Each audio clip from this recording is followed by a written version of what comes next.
Welcome to the Great Birth Rebellion podcast. I'm your host, Dr. Melanie Jackson. I'm a clinical and research midwife with my PhD, and each episode I cast a critical eye over current maternity care practice by grappling with research and historical knowledge to help you get the best out of your pregnancy, birth, and postpartum journey. Welcome to today's episode of the Great Birth Rebellion podcast. Today, I've invited Dr. Kirsten Small, again for the third time, who is a career academic, retired obstetrician, and an industry expert in the use of CTG, fetal heart rate monitoring. Kirsten's PhD was on this topic of CTG, and she's the mistress and owner of birthsmalltalk.com, where she offers free evidence-based information about the use and misuse of CTG monitoring. Kirsten's been here for the last 2 episodes, and we've spoken about the use of CTG in pregnancy, labour and birth. But today we're specifically talking about if CTG use is ever helpful, because I know it seems like all we keep saying is no, don't use it. It doesn't work because there's no research. But today we'll look at the evidence about when maybe it could be of some benefit. Kirsten, thank you for lending your expertise to us yet again to talk about CTG. You're welcome. We got there. All right. So what I thought I would do is I would go through various lists of scenarios that women are offered CTGs, and we can basically go through yes or no, beneficial or not. Should we be using them in those scenarios? And as we have that discussion, we'll discover if there are any actual scenarios where the use of a CTG might actually be beneficial. Sounds great. All right. Sounds great. All right. So the admission CTG when presenting in labour, and for people who have not yet had a baby, when you turn up to hospital in labour, often the very first thing that they will do for you is put you on a CTG so that they can put you in the, oh no, something might be wrong category, or the, hey, you were fine when you arrived category. So, Kirsten, admission CTGs, yes, no, maybe? So the idea behind them is that they're done for women who are considered low risk on the basis that if you're considered high risk, you'll be recommended continuous CTG monitoring. So you don't need an admission CTG. You need, she says with scare quotes, ongoing CTG monitoring. This is designed to try and identify a subset of women who appear to be low risk, but where the fetus is actually at risk in a way that will be detected by the admission CTG. And the women that are then identified as now being having a fetus at risk will then be offered continuous CTG monitoring in labour. The really interesting thing I find about this particular set of research is that of the collections of research that we talked about, the antenatal stuff a couple of podcasts ago, and that was all done in the 1980s. The in-labour stuff starts in 1976, finishes in 2006. Most of it was done in the 1980s. When it comes to the admission CTGs, it's done in the noughties, so from 2001 to 2008. With one more recent one since then. So it's quite late in the piece. And by the time we're doing this research, we already have a large body of evidence that says that continuous use of a CTG in labour doesn't improve outcomes. So now what we're doing is research to go, if we just add a few more people into the list of people that we do continuous fetal monitoring for, will that improve outcomes? So it's a great example of the shining optimism that people have that CTG monitoring actually works if you just try a little bit harder to make it happen. So, already there should be some signs there about what's to come when we look at the research findings for this. So apply more CTGs to maybe see if the only problem is we haven't applied enough CTGs. That's how come we haven't worked out that they work yet. So maybe if we just put more on, the answer will find the right people, then it'll be okay.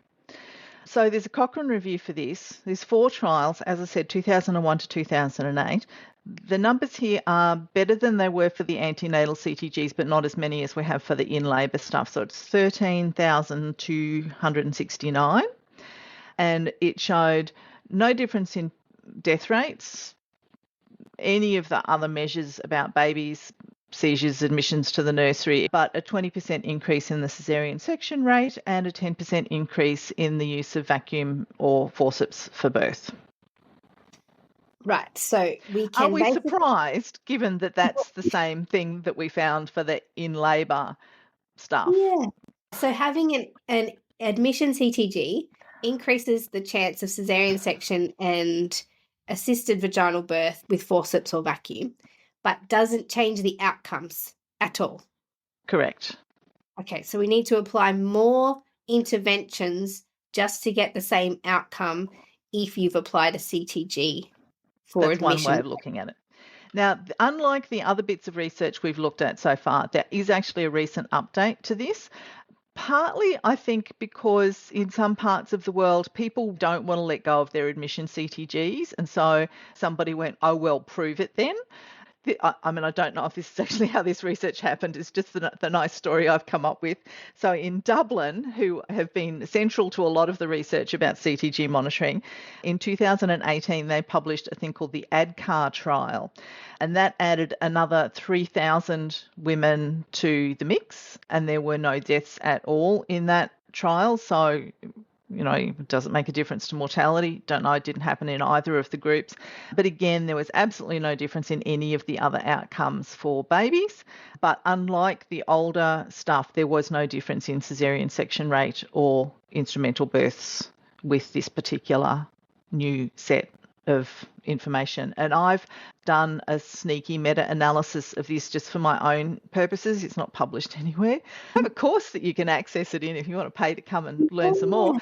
And when you meta-analyse it along with those 4 previous ones, again, no improvements in outcomes. Yeah, it doesn't help putting on an admission CTG.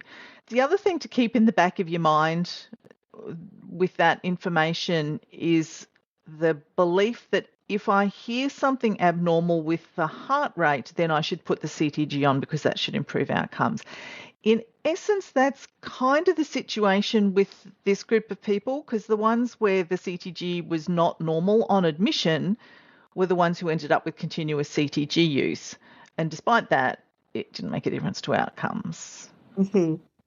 So if we're asking the question, whenever is CTG appropriate, first we can already rule out the appropriateness of routine admission CTG. There's not adequate evidence to prove that that makes any difference.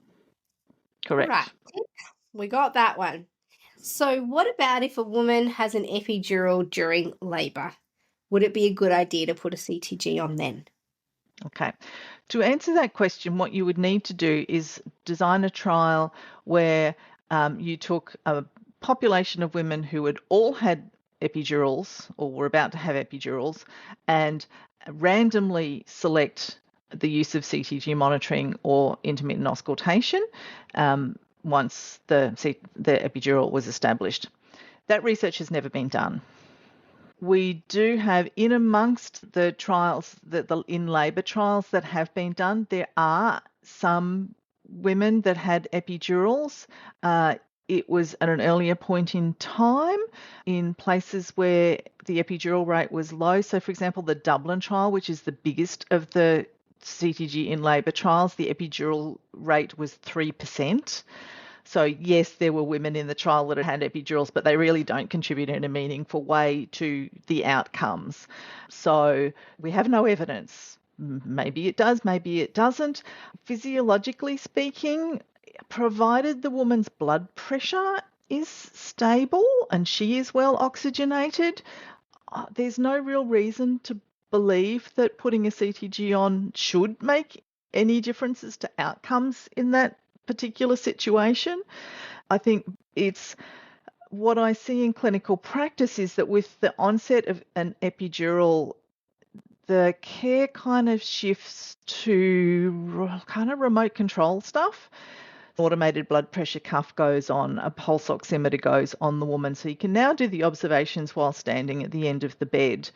The CTG goes on, so you don't have to stop and do intermittent auscultation. And the midwife kind of retreats to the other side of the room and turns her back to the woman and does all of the backlog of paperwork that needs sorting out, ostensibly so that the woman can sleep, because often that's what they choose to do just after they've got a good functioning epidural. But I think the CTG is considered useful at that point in time because it reduces the amount of work that the midwife needs to do in a time where the midwife's wanting to just breathe a sigh of relief because, I've probably got a couple of hours where the woman's going to sleep, and all the machines that go ping are now set up to do that without me actually having to lay hands on her. The only thing I can think of where I'm playing devil's advocate is I had a client who was planning a VBAC at home, and when I put the Doppler on, the heart rate was significantly high and remained so for long enough for me to recommend transfer to hospital. It remained high for about another 12 hours, until which point all of a sudden the baby's heart rate absolutely crashed and we were wheeled out for cesarean section due to a uterine rupture.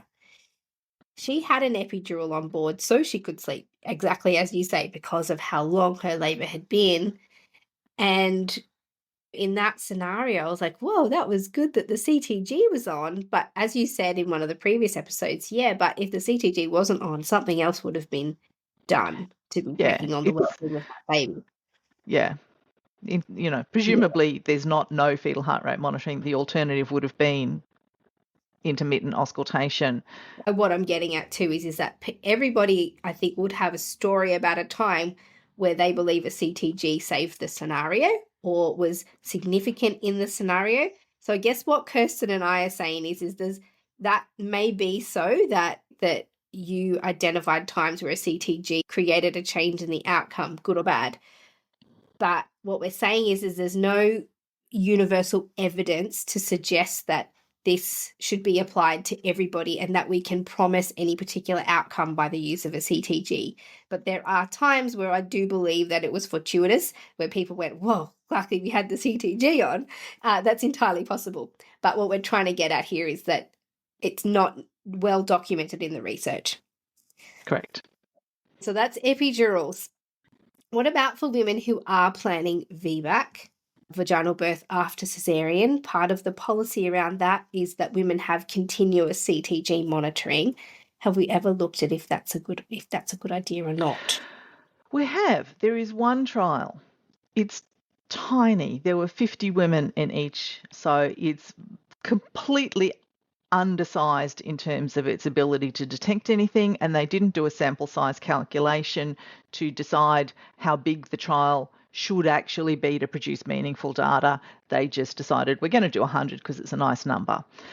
And not surprisingly, found no difference. There were no cases of uterine rupture, there were no deaths, they didn't report on neonatal seizures, no other differences in terms of baby outcomes. The caesarean section rate was marginally higher in the group that had CTGs rather than intermittent auscultation, but it didn't reach statistical significance because when you've got a trial that's that small, unless you go from a caesarean rate of 0 to 100, you're not going to get a statistically significant result. So the VBAC stuff is really more about absence of evidence rather than evidence that there is no difference between the two.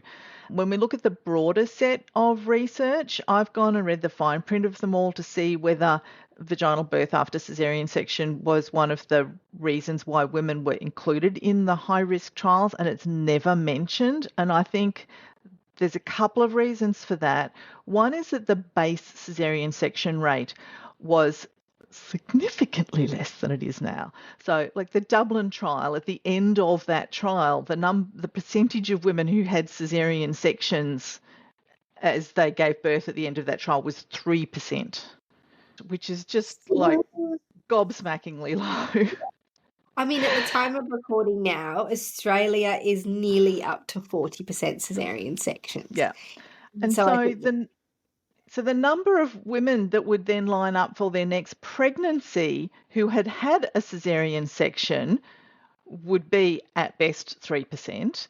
And of that group, a moderately high proportion of that would have, like, the reason their caesarean section was done is something that's going to be a recurring problem for them. And so they need another caesarean section. So, there might only be half of those people that it would be appropriate to even think about VBAC for. So now we've got 1.5% of the population. And of course, the other thing that was going on during that period was that through until kind of the late 1980s, it was the once a caesarean, always a caesarean section was the belief. The idea was that it was just simply too unsafe to attempt labour, and therefore thou shalt not, and it was not offered to people. So, yeah, I think the potential pool of women having a VBAC who might be hidden in the data of the other research is probably very close to zero. So the only evidence that we've got is that one small trial from India, 2006. So at least it's half decently recent. It's only 20 years old. It's not 40. But yeah, too small to be useful in terms of providing information. The other way of looking at this research was to look at the relationship between heart rate patterns and uterine rupture. Can you predict in advance the woman who's going to have a uterine rupture if you're using a CTG compared to intermittent or just using a CTG, or then compare it with anything? These are the women that had a rupture. This is what their CTG looked like. These are the women that didn't. This is what their CTG looked like. In hindsight, now that we look back at it, could you see any patterns? And there were some differences, but there was such a broad overlap between the two in terms of abnormal heart rate patterns that it's not useful. If you did a repeat caesarean section for every woman that had an abnormal heart rate pattern who was having a VBAC, then you might as well just not attempt a VBAC, because it was something like 80% of women had an abnormal heart rate pattern at some point in labour, most of which, as we know, 20 minutes later all go back to being normal again and they're fine. Yeah, I attend women as a private midwife having VBACs at home, and there's been 3 scenarios where I've suspected uterine rupture based on changes in the fetal heart rate, and we've moved into hospital, and all of those took over 10 hours before anything more convincing arose. And then when we finally did move to caesarean section, it was identified that there was partial rupture occurring for these women slowly over time. So it seems as though there are some changes in the heart rate, but what they are that indicate, are we having a rupture now? Will we have one later?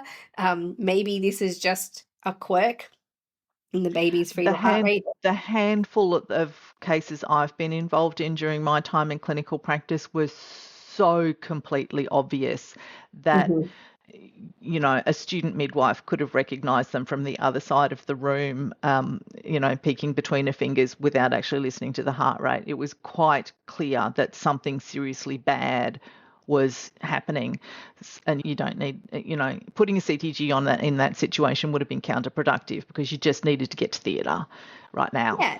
And fussing about that would have been pointless. Yeah, that was a situation for us too. You can hear it with your ears. You don't need it printed out on paper to go, oh yeah, that does look weird. Wait, let's wait 3 more minutes to get a good printout to see if it is weird. It's like, no, that's clearly weird. Yeah. So this is one area that gets my goat, which is literally what I have a picture of a goat on the blog post that goes along with the VBAC story.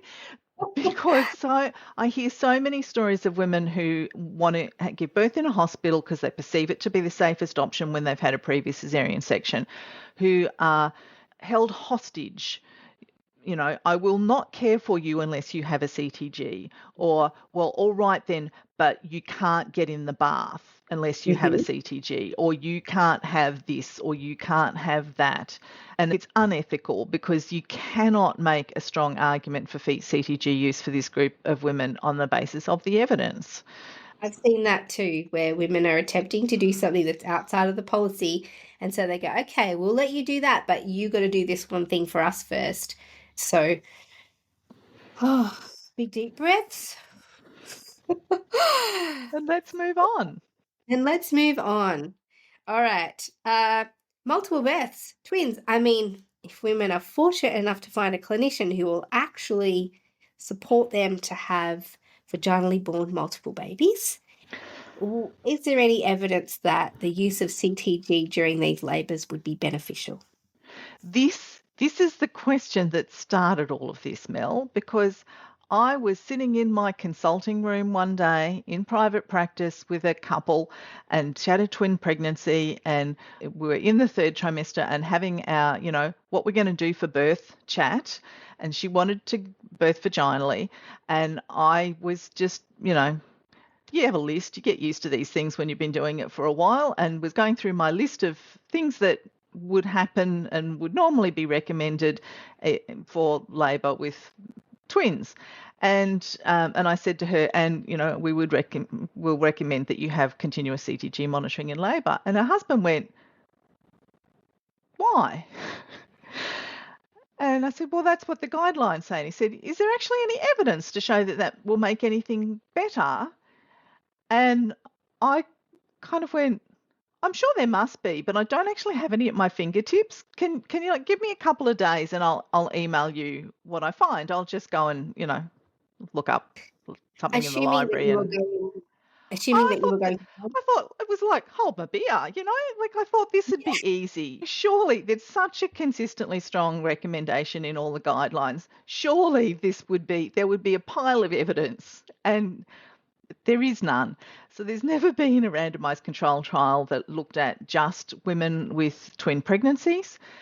There are women with twin pregnancies who are included in the big high risk trial groups, but they make up a small proportion of the overall population because twins aren't that common, and none of the trials analysed their data separately to anyone else's. So they were part of the Dublin trial, but this was the outcomes for women who had a multiple pregnancy. You can't do that analysis because it's just that information isn't available. Yeah, so I had to eat humble pie and go back and say, okay, well, that seems to be a guideline that's just based on people's opinions. It doesn't actually have any research evidence behind it. So, yeah, it's kind of up to you to decide whether you would like that or not. Oh, and future Kirsten discovers later that there's no evidence for hardly any of it. And I was shocked that firstly that there was no evidence, because I considered myself a very evidence-based practitioner. Why would I have been basing my practice on this when there is no evidence? And really shocked at the fact that I did not know that there was no evidence for something that I was doing on a daily basis, and just taking for granted that I actually knew what the research said when clearly I didn't know what the research said. Did they end up And here we having? are. Did they end up having No, a CTG? she had a lovely vaginal birth of her twins, and she didn't have CTG monitoring, and she gave birth to the first baby in the bath, and then hopped out and gave birth to the second baby on a birth stool, and it was lovely. All right, well there you go. That's twins, guys. We have no more information for you because there is none. Surprise, surprise. All right. Oh, here's a doozy. Meconium stained liquor. So everybody go back. There is an episode of meconium stained liquor in the podcast. Gosh, for the number eludes me now, but meconium in the waters is what that episode is called. I've seen this. I transferred a client to hospital once with meconium stained liquor. It was clear when we started. It changed. We transferred out of precaution because I just wasn't sure why it changed. And if there was a problem, I thought maybe it'd be a good idea to be in hospital. Boy, did we and she regret that in the end when we got there, because of how much drama ensued, not for her or her baby, just how panicked the hospital was. But there was a whole battle around, we have to put the CTG on because you've got meconium stained liquor, despite the fact that I've been telling them the whole time through her labour the fetal heart rate was normal. I don't have concerns with the fetal heart rate. And as you can see, it's still normal by this intermittent auscultation. We're just here to proceed with this birth in this facility in case this meconium creates a problem for this baby. But currently the baby does not seem to be having a problem. The amount of coercion and bullying that went on for that poor woman that wore us all down was catastrophic for her experience, and we ended up going on to putting in all kinds of complaints and things. But this is what I'm emotionally invested in this question. And even if there was really good evidence, it's still not okay to coerce somebody who's made a clear decision about what they want their care to look like. Exactly. And she was saying to me, should I put this on? I was like, we've checked the heart rate. It, for all our knowledge, is normal. So I cannot, in good conscience, recommend to you that we even put a CTG on, because all the checks we've currently done check out. We're not here for concerns of the baby's heart rate. We're here because there's this potentially sinister meconium that I would like to make sure we have access to a pediatrician if it becomes a problem. And it wasn't a problem. If anybody's wondering about the end of the story, the baby and the mother were physically well. What they were not well with was the emotional impact of being treated so poorly in their labour. But the clincher was the obstetrician telling her that in the deepest, darkest Africa, babies die. And so if you don't have this CTG with this baby with meconium, this is potentially what could happen to your baby, which is barbaric information and so inaccurate and so unfair. And so, is there any evidence behind the recommendation to have a CTG if your baby has got meconium in the waters during labour? There's been one trial. It was done in either 98 or 89, a while back, before the turn of the millennium, and it was done in Pakistan. It had 200 women in the trial, 100 in each arm, and it has never been published. The only reason that I and everyone else in the world knows that it exists is that the authors of the Cochrane Review knew about this research, and so they were given access to the unpublished data from the people who conducted this trial. So you can, if you read the fine print in the Cochrane Review, you can find the information in there, but it's not like all of the other research in the Cochrane Review where I can pull up a paper and go through the details of exactly what happened. So I don't quite know all that fine print detail that I like to get my head around to know how much can I trust this information. I don't have access to, and nobody else in the world does either, apart from presumably the people who've written the Cochrane Review. And it made no difference to outcomes. Again, it's undersized, so maybe there was going to be a difference to the outcomes if they'd looked at 20,000 people instead of 200, but it certainly does not provide strong evidence that using a CTG will improve outcomes if there's meconium staining of the liquor. So yet another made-up idea for why maybe we should put a CTG on.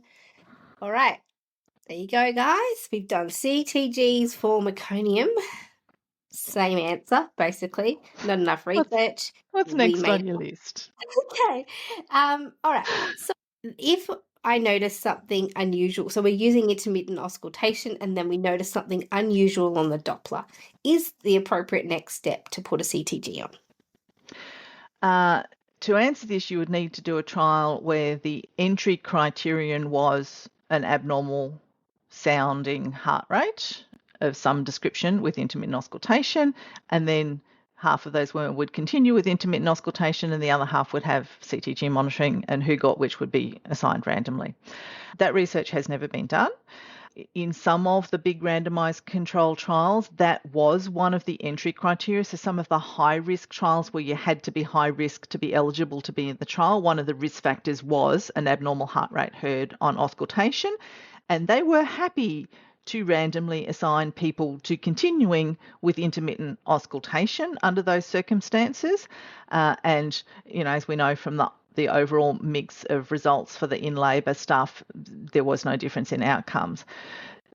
Because they haven't done subgroup analysis where they've looked at only the outcomes for that group of women, we can't really say with confidence that CTG monitoring did or did not work for that group of women, but we cannot go and stand on top of a hill and go, we have proof that you will do better. We do not have that evidence. We just simply do not know. So I find it interesting. I've had some interesting conversations over the years with midwives who go, oh, but I only use CTGs when they're really needed. You know, like if I hear something abnormal on the Doppler, then they really need a CTG. And I go, well, girlfriend, let me upset your apple cart, because you've got absolutely no proof that what you're doing under those circumstances actually is going to make a difference. Again, it's another one of those myths that's quite hard to dispel, because it's being ingrained in people that if the heart rate is abnormal, then they must have a CTG and that will make things better, whereas it isn't. And I think this is really context dependent. And so the research isn't going to capture any of the finesse here. If you're at home and you've got you and your buddy midwife and things are fairly calm and relaxed and you've got time and plenty of sets of hands and you hear something abnormal, but it's going to take you 45 minutes to transfer to a hospital, then you're just going to listen again with the next contraction, and maybe you're going to listen continuously through 2 or 3 contractions in a row, and you're going to build up a pattern that tells you whether this baby's okay or not to continue. And so that's completely appropriate. If you're in a hospital environment where you're really short-staffed and you're currently looking after not just this woman, but the woman who's been plonked in the room next door who needs to get her induction started because she's got severe preeclampsia and she's got magnesium sulfate running, and I really need to go and do a set of obs on her because she's in a really bad way. And I've just heard, a bit of a tachycardia on your intermittent auscultation and you're in early labour. And I thought I was going to be okay juggling the two because you're not really in established labour yet. But, oh my God, I can't sit here and keep listening with intermittent auscultation. It's just easier if I whack the CTG on and then the guys out at the central monitoring station can look at it.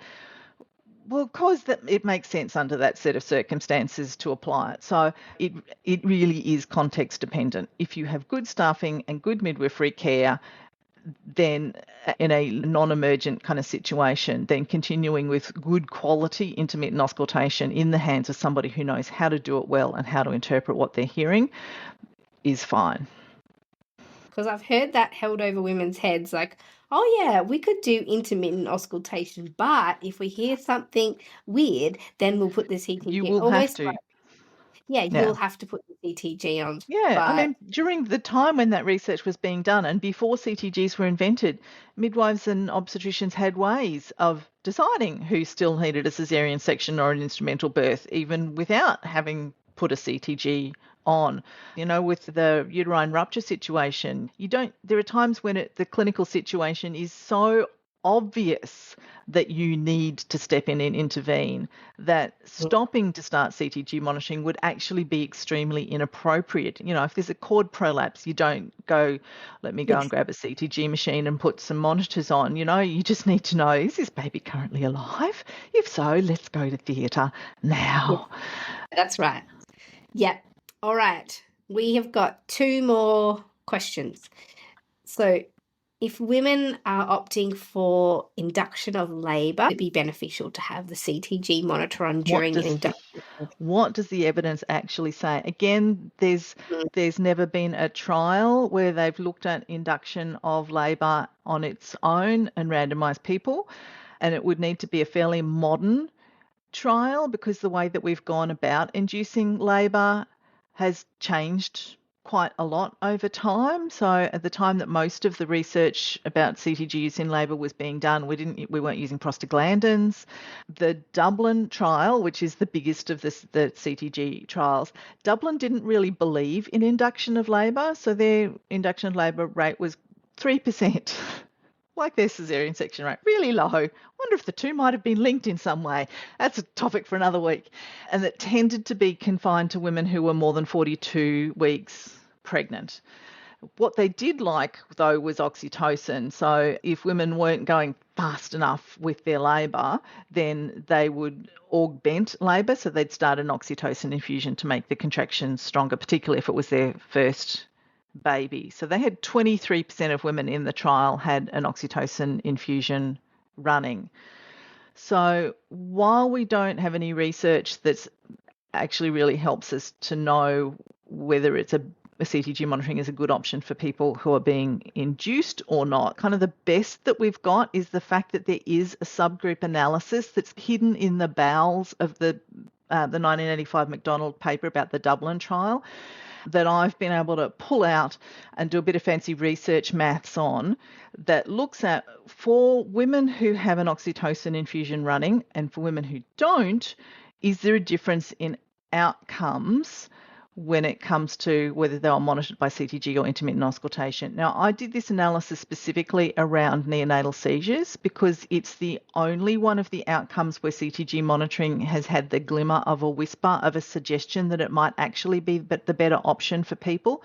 And the Dublin trial was the only trial that independently showed a better outcome in terms of preventing neonatal seizures. So if you look at the incidence of neonatal seizures in women who did not have oxytocin running during their labour, if they had intermittent auscultation, it was 15 seizures per 10,000 births. Okay?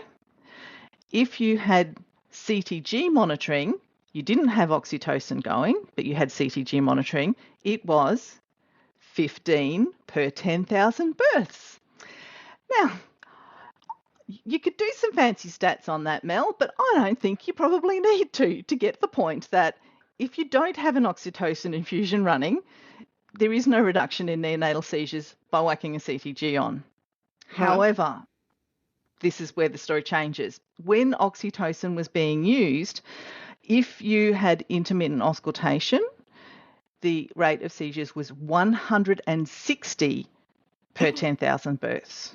So slightly more than 10 times higher. So significant increase, which fits. We know that this stuff is quite dangerous and that you can end up with too many contractions that last too long and are too close together.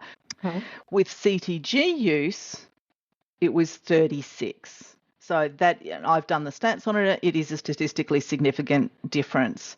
The other important thing to notice there is that we've gone from 15 to 36. So if oxytocin is running and you're using a CTG, it doesn't prevent the rise in seizure rate. It still happens. It's just that with CTG use compared to intermittent auscultation, the rise is not as big.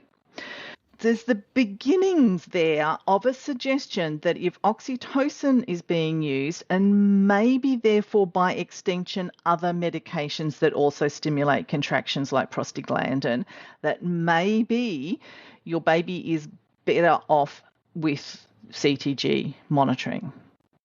Maybe.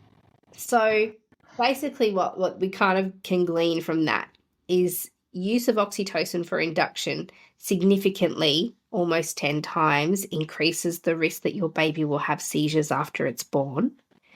But if you apply a CTG monitor during that induction process, that comes down to around 36, which is still about double the seizure rate than if you hadn't had an induction. So it's not induction, it's augmentation. It's oxytocin use for any reason, but mostly to speed labour up once it's already started. Right. So the CTG could potentially provide a counteraction to the complications that can occur for induction of labour, but not completely, as if you hadn't had the induction in the first place. Yep. Now, you and I are both researchers, so we know there's this thing called generalisability, right? Right. So this is the next thing I was going to talk to you about, because inductions are done differently from facility to facility as well, and country to country and clinician to clinician. That's one thing. But yes, go ahead. Talk to us about generalisability. Do we find that? Dublin in the early 1980s, maternity care does not look like that anymore. So we can't really take those findings and plonk them into Sydney in 2024 because the world is a different place. Now, there's a paper that was published the same year by Garcia in 1985, which reported on women's experiences of being in the trial and their experiences of the different kinds of fetal monitoring that they had. And they actually provide some background context information, which actually isn't in the actual trial paper, and it makes for fascinating reading. So Dublin was the home of this thing that was called active management of labour, which is not active labour. It's not about getting off the bed and moving around. It's about having a vaginal examination every hour if you haven't ruptured your membranes by the time that the second vaginal examination happens, somebody does it for you. And if you haven't made 1 centimetre's worth of change between any of those vaginal examinations, then they start an oxytocin infusion. Part of that package was the promise that you would have a care provider be continuously present one-on-one with you throughout your labour, which was really lovely because that was not the standard at the time. But the Garcia paper makes it clear that that person was most often either a midwifery student or a medical student. So they're not actually a registered health practitioner with experience. They're a beginner who's just been plonked in the room to go, just say nice things and, tell the woman she's doing a great job. You'll be fine. They've also been put in charge when it comes to intermittent auscultation of palpating contractions and telling when the woman's having the contraction and judging how strong they are and how long they last, which can be a bit tricky. And this predates the invention of infusion pumps.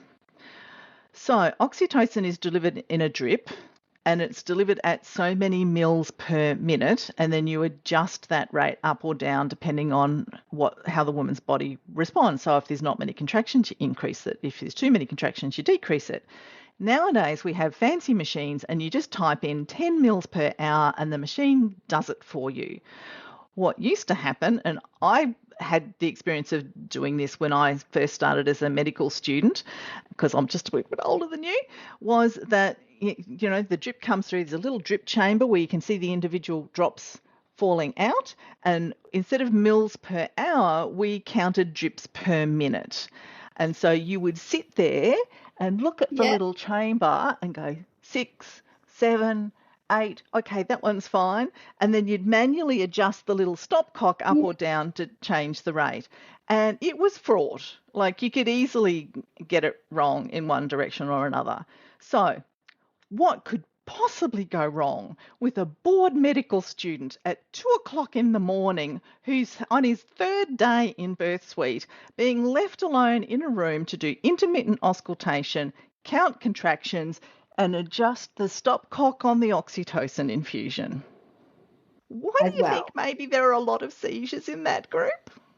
Whereas at least with the CTG, the midwife in charge can go wandering through and go, don't like the contraction pattern on that, knock that oxytocin back a little bit. Whereas they just had to rely on the med student saying, oh, no, she's only having 2 in 10 and they're not lasting very long. It's actually having 6 in 10 and they're really intense. So, yes, there is this evidence that suggests that babies do better with intermittent auscultation. But if we provided care like that in Australia or anywhere in a high-income country in the world in 2024, that would now be considered unprofessional practice and it would not happen. So what does that mean for those results?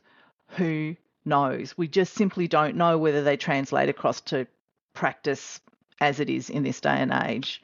So is there compelling evidence that women who are being induced will do better if they have CTG monitoring? There is not. Mm-hmm. So if I was going to give the other questions that I asked you a ranking of appropriateness versus not, they would probably get a 0. Maybe this one would get a 3 or 4. On the ranking score. Yeah, at least there's the beginnings of a suggestion. And it makes physiological sense that the risk here is that you produce more contractions than this individual fetus can cope with. And we don't, some babies are fine with 5 in 10, others are not okay if there's more than 2 in 10, and you don't know that in advance. And so, maybe having the closer monitoring that you get with a CTG, because it is continuous, maybe it is actually better under those circumstances. Maybe. All right. So, okay, good. Half a reason. All right. Final question to you, Kirsten. Is there ever a compelling, good reason to have a CTG? The answer to this one is actually quite deceptively simple, but also extremely complex. And the answer is when the woman decides she would like a CTG. Mm-hmm. That's unless of course she's come to that conclusion because her care provider has so terrified her into the possible scenarios that will occur. or given her misinformation saying that, your baby will die, or it's much more likely to do badly, or told her that you can't get in the bath or have a VBAC or use the birth centre, or whatever the manipulation card is, unless you have CTG monitoring. Those are not legitimate reasons. And whilst women don't have to be informed in order to make decisions and be taken seriously, obviously the system works best if they are given accurate information about pros and cons, understanding the context in which the decision's being made and the possible consequences of that as they're framing up their decision making. Because what we have is a system where we have really big problems about actually getting informed consent from people when it comes to CTG monitoring. And it's been coming up in the literature since the mid-1980s. People started asking the question of, are we actually asking people for consent for CTGs? And the answer was no.